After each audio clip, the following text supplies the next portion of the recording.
We are gathered here today to talk about violence, peace and conflict. Some people may think they are toys, but guess what? To us they are toxic, and we know the police are trying everything in their power to stop this. The worst thing about knife crime is it takes away people's future that they want to spend with their family. Peacemakers wants to help communities become more peaceful, and that's a sort of contribution to a more peaceful world. We particularly focus with children and young people, but we are interested in sort of provoking conversations about peace.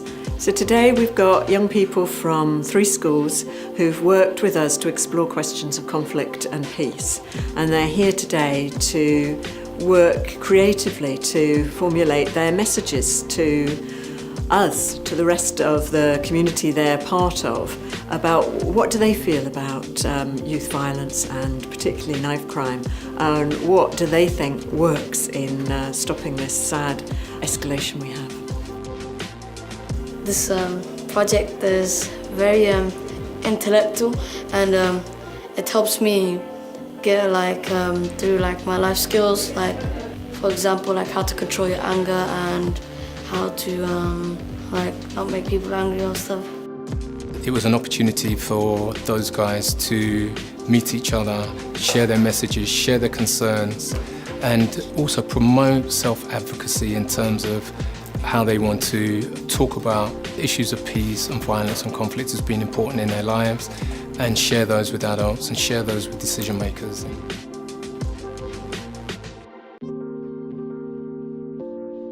Personally, patience helps me get through a problem if I have one. Being patient is being calm. If I do that, it prevents problems and physical conflict. Patience means I don't take stuff too hard and I don't retaliate. I don't take it seriously.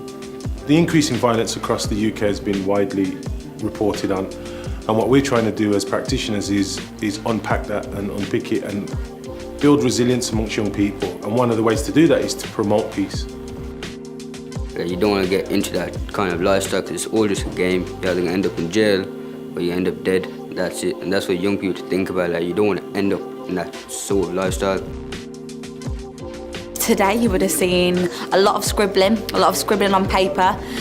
We were doing a lot of idea generation, talking about messages, like why do we send a message? To inform, to communicate, to question, and how can we send those messages outwards?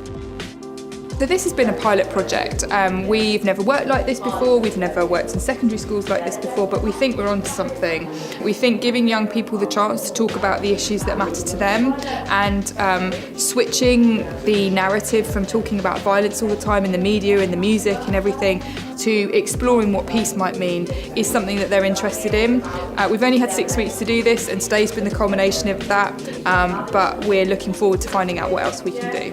This event comes just after us losing 3 teenagers within 10 days in Birmingham, and each murder scene was 5 minutes away from each other. So this work is as important as ever, and most of those young people in there, if they don't know some of the individuals involved, they definitely know of the incident. So not only is this around safeguarding them, but this is around building resilience, but this is also around healing and having those honest conversations about violence.